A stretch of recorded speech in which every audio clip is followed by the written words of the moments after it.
Pemirsa, nama Menteri BUMN Erick Thohir selalu masuk dalam bursa calon presiden 2024 yang dirilis sejumlah lembaga survei. Siapkah Erick Thohir menjadi calon presiden atau dipinang menjadi calon wakil presiden? Kita saksikan perbincangan rekan kami Abraham Silaban bersama Menteri BUMN Erick Thohir. Pak Erick ini sudah punya banyak baliho di mana-mana gitu ya. Dan orang mengindikasikan bahwa baliho itu akan menjadi tanda Pak Erick akan maju nanti di 2020. Kan kalau dilihat balihonya itu kan dilakukan oleh relawan. Yang saya juga kemarin terkaget-kaget ketika misalnya saudara saya sendiri mengirimin, oh ada balihonya di daerah ini. Oh, saya bilang tulisannya presiden lagi. Iya betul. Ya kan galak sekali tulisan presiden. Orang presidennya masih menjabat, kita udah tulis presiden gitu. Nah ini konteks-konteks ini yang saya rasa dan saya lihat di situ ada tulisan, ada relawan ini, ada foto ini, ya. Nah itu yang sama lembaga survei kan saya nggak mungkin suruh turun, suruh stop gitu. Ya, tetapi kita juga harus hati-hati. Jangan gara-gara ini tadi kita lupa bekerja, malah asik personal branding, ya. Yang namanya saya ada seorang teman yang bicara sama saya, hasil kerja itu adalah pencitraan yang terbaik. Itu yang harus dipikirkan, bukan pencitraannya dulu, tapi hasil kerjanya. Tunggu dulu, kayaknya saya itu tahu konteks itu siapa Pak Erick. Gitu ya. Jangan-jangan saya tahu. Masih ada jabatan publik kan? Oh tidak. Oh tidak. Persis saya salah. Oke, jadi pencitraan terbaik adalah bekerja sebaik-baiknya. Iya. Gitu. Jangan kebalik-balik.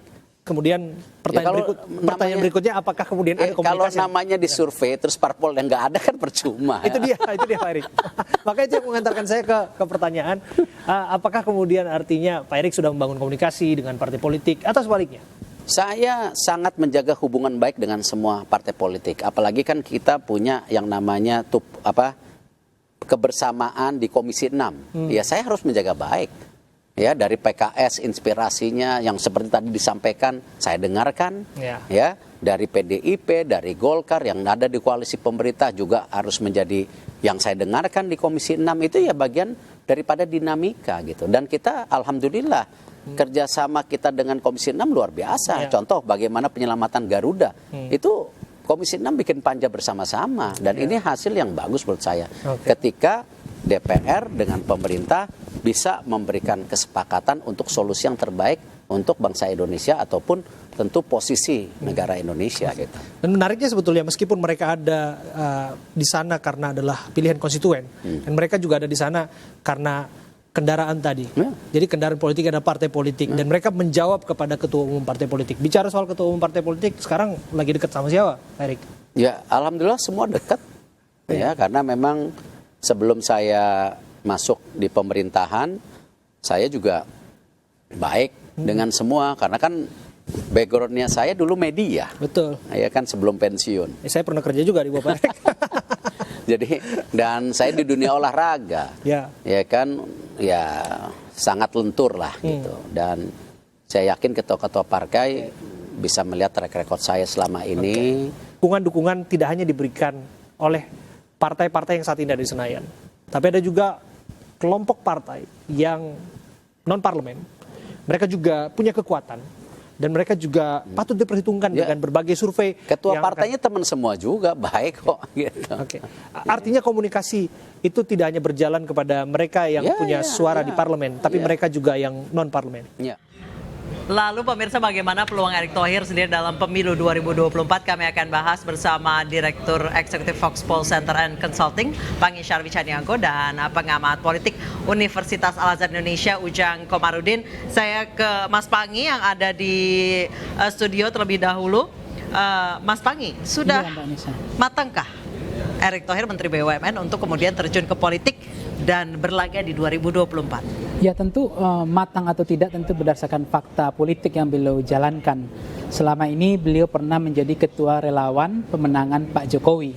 Nah, kalau beliau sudah dipercaya oleh Pak Jokowi sebagai panglima tempur kontestasi tanding 2019, tentu beliau sudah punya track record, fakta, punya bentangan empiris yang cukup membuat beliau makin matang sebetulnya. Nah, ditambah lagi matang atau tidaknya tentu kemampuan beliau untuk meyakinkan partai politik Nah, kalau misalnya besok beliau bisa meyakinkan partai politik, kemudian bisa meyakinkan masyarakat dan publik, tentu itu makin matang. Jadi makanya Pak Erick bilang nggak ada gunanya elektabilitas yang tinggi kalau partai politik tidak mengusung, karena nasib capres atau kandidasi itu sangat tergantung kepada partai politik. Jadi garis tangan politisi kita, apalagi Pak Erick kan bukan kader partai dan tidak ada di partai politik. Nah, kalau beliau berhasil meyakinkan, mengambil dukungan dari partai politik dan partai politik mengasih boarding pass, maka apakah kita menyatakan beliau tidak matang secara politik? Artinya kan populismenya beliau bisa, membangun sentimen beliau berhasil, punya track record pernah ketua tim pemenangan Pak Jokowi. Nah, tinggal sekarang berhasilkah nggak beliau menaklukkan ya partai politik? Walaupun kecenderungan partai politik hari ini tidak mau memberikan tiket atau boarding pass ke tokoh eksternal. Karena Pak Erick kan termasuk tokoh eksternal. Nah, kalau ternyata beliau nanti bisa mendapatkan boarding pass itu, maka agak kesulitan kita mengatakan beliau tidak matang secara politik. Baik. Saya kita ke Pak Ujang. Pak Ujang, kalau menurut Anda bagaimana? Ya, saya begini ya, Mbak. Politik itu kalau kata Pak Mahathir Mohamad, saya baca bukunya, seperti mengangkat barbel. Jadi pertama-tama kalau politisi itu yang politisi biasa mengangkat 1 kilo, 2 kilo, lalu terus kelamaan 3 kilo, 4 kilo. Nah, dalam konteks politik juga sama. Seorang atau figur itu berpolitik sama dengan itu, belajar dulu, terus masuk dulu ke wilayah politik. Dan Pak Erick Thohir memang sudah lama masuk di dunia politik, walaupun memang tadi dunia media, dunia olahraga dimasuki. Tetapi jangan lupa, saat ini Pak Erick Thohir sudah masuk ke semua lini, bahkan ke teman-teman milenial masuk, bahkan ke Banser masuk, gitu kan. Ke partai politik juga dekat dengan partai politik. Jadi kalau soal tingkat kematangan, saya sih melihat ya sah-sah saja, karena kita doronglah siapapun bisa berkontestasi di Pilpres 2024, tetapi memang harus berprestasi kan begitu. Rakyat ini kan butuh figur yang memang punya prestasi. Oleh karena itu tunjukkan. Soal kematangan saya melihat siapapun punya hak. Yang penting tadi seperti Pak Panggi punya tiket, punya perahu. Dan soal perahu ini kan punya pengalaman seperti Pak Sandi ya. Pak Sandiaga Uno di 2019 yang lalu. Pak Ujang, kalau secara prestasi apakah sudah cukup untuk kemudian ditunjukkan masuk ke bursa capres? Kalau saya banyak mengkritik ya Mbak Anissa Dasuki. Kalau saya belum ya. Ya memang ada prestasi yang baik, ada yang tidak. Tetapi kan tadi kalau misalkan Pak Erick berbangga diri dengan Garuda yang bisa diselamatkan, oke, kita harus apresiasi. Tetapi di saat yang sama masih banyak BUMN lain yang rugi. PLN, lalu BUMN konstruksi itu rugi. Nah, harus diakui bahwa seperti Pertamina juga rugi. Nah, ini kan menjadi persoalan. Oleh karena itu kalau memang Pak Erick Thohir ingin maju, ingin serius gitu ya mendapatkan simpati publik, maka harus dibenahi satu demi satu BUMN yang rugi itu. Sehingga apa? Sehingga parameter ukurannya jelas terkait dengan prestasi itu. Sehingga rakyat bisa menilai loh, iya loh, misalkan Garuda terselamatkan, tetapi BUMN lain acak adut tuh rugi tuh, itu kan tidak bisa dibantah. Oleh karena itu ya saya harus mengapresiasi apa yang telah dilakukan ya, termasuk terkait dengan Garuda. Tapi di saat yang sama saya katakan banyak BUMN lagi yang rugi. Ya, ini harus menjadi evaluasi diri bagi Pak Erick Thohir bahwa memang prestasinya harus ditingkatkan. Karena masih banyak bolong-bolong yang itu menjadi celah bagi lawan politik untuk bisa, mohon maaf ya, menghalangi laju dari Pak Erick Thohir untuk bisa menjadi capres. Seperti itu Mbak Anissa. Baik, ini ada satu lagi dialog rekan kami Abraham Silaban. Nama Erick Thohir ini kerap kali masuk ke dalam survei oleh lembaga survei. Sejauh ini apakah terutama survei elektabilitas calon presiden 2024, bahkan banyak pihak menggadang-gadang Erick Thohir ini nanti justru sebagai calon wakil presiden 2024. Ya, saya punya istilah Mbak, ini bahasa Arab ya. Sorry. Itu akan ada di posisi kedua. Artinya calon wakil presiden. Saya nggak tahu. Mereka punya hitung-hitungan sendiri lah itu ya, Pak Erick ya. Karena kan mereka punya keahlian di sana. Nggak ada hitungan posisi nomor 3. Nah, itu nggak tahu saya. Kalau nomor 3 kira-kira apa ya Pak Erick ya? Ya nggak tahu ya, menteri lagi kali. Nah, itu dia. Kira-kira Pak Erick sudah punya bayangan tidak? Sudah punya gambaran tidak? Pastilah Pak Erick kan ngikutin terus. Siapa kandidat yang akan maju dengan keistimewaan yang mereka miliki, entah mereka adalah sosok sentral dari satu partai politik, entah mereka yang memiliki dan dianggap memiliki elektabilitas tinggi begitu. Dan survei kan sekarang 3 nama, Pak Prabowo, Pak Ganjar, Pak Anies itu. Kalau ditanya hubungannya baik ya baik. Oke. Itu bukan sesuatu dengan ketiganya ya. Baik, emang baik. Silakan tanya mereka. Gitu. Oke, jadi tadi Pak Prabowo, Ganjar dengan Pak Anies. Pak Anies baik. Di antara ketiganya tadi nama yang disebut duluan yang paling dekat gitu ya. Ya, hubungannya baik. Oh, dia baik semua. Hubungannya baik semua. Dengan yang 10 nama dibawa, yang 7 nama juga baik hubungannya, coba cek. Ya, kan? Gitu. Tapi gini Pak Erik, bicara soal lagi-lagi ya Pak Erik, bagaimana pesta demokrasi kita ujungnya adalah untuk kebaikan bangsa dan negara kita ke depannya. Itu yang paling penting. Jangan sampai kita ini berpolitik hanya untuk diri kita sendiri. Persis. Tapi bagaimana kita berpolitik untuk masyarakat. Nah, itulah kenapa konteksnya selalu saya bilang di BUMN. Saya ingatkan seluruh direksi komisaris BUMN. Kita ini dapat amanah. Nah, karena itu ayo kerja benar dan buat sesuatu yang baik. Mas Panggi, Erick Thohir sebagai calon wakil presiden 2024. Kalau misalnya dilihat dari beberapa lembaga survei, memang banyak yang memasang-masangkan dengan Erick Thohir ini elektabilitasnya cukup menanjak ketika itu. Tanggapannya Mas Panggi? Iya, pertama ketika setahun yang lalu saya juga sudah memotret simulasi pasangan capres Pak Anies, Ganjar dan Pak Prabowo.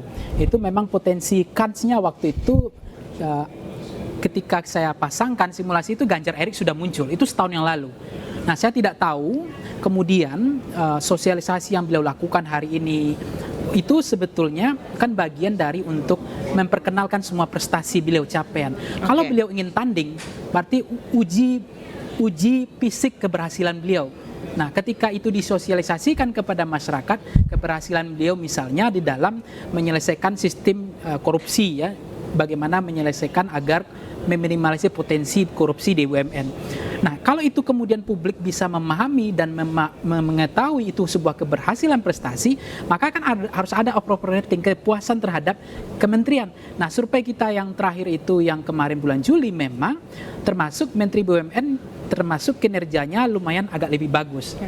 BUMN-nya. Setelah itu ada Kementerian Sosial dan seterusnya. Nah, kalau memang ingin tanding ya tanding pada kinerja beliau. Itu yang perlu diuji oleh publik. Baik, saya tanya pendapatnya Pak Ujang, silakan. Ya, saya melihat begini, kalau memang capres itu agak berat, ya. Tetapi ada istilah yang bagus yang saya kemukakan, ya, malai drukukulu, layu drukukulu. Jadi kalau tidak bisa jadi capres, jadi cawapres kira-kira gitu. Nah, level Pak Erick Thohir saya melihat ya dari berbagai macam lembaga survei, saya boleh menganalisa itu jadi cawapres gitu. Jadi cawapres itu sudah bagus. Sama misalkan seperti Cak Imin itu ya mau jadi capres itu ya sulit, maka ya ambil aja cawapres kira-kira seperti itu. Nah, saya melihat ya Pak Erick Thohir punya potensi untuk bisa menjadi cawapres tadi. Kalau capres berat, tadi Pak Erick Thohir sudah mengatakan ya 3 besar itu ya ada Prabowo, Anies dan Ganjar kira-kira. Agak sulit menembus untuk bisa menjadi capres. Nah, oleh karena itu sangat realistis ya ketika Pak Erick Thohir tadi bisa menjadi katakanlah menjadi cawapres. Dan karena kan skenario-nya atau desainnya atau formatnya itu kan dengan Pak Ganjar. Jadi banyak pihak, banyak relawan juga yang ingin mempaketkan antara Pak Ganjar dengan Pak Erick Thohir. Dan itu sudah dibaca oleh para politisi di partai lain termasuk oleh publik. Tetapi dua-duanya kan tidak punya partai. Pak Ganjar itu ya tidak akan, saya analisa tidak akan direkomendasikan oleh PDIP karena punya peluang. Lalu di saat yang sama Pak Erick Thohir juga tidak punya partai.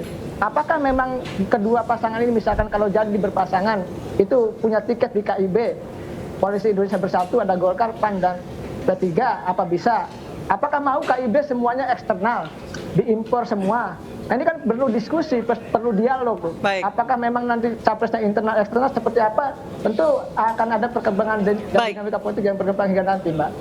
Baik Pak Ujang, Mas Panggi kita tahan dulu, kami akan kembali usai jeda.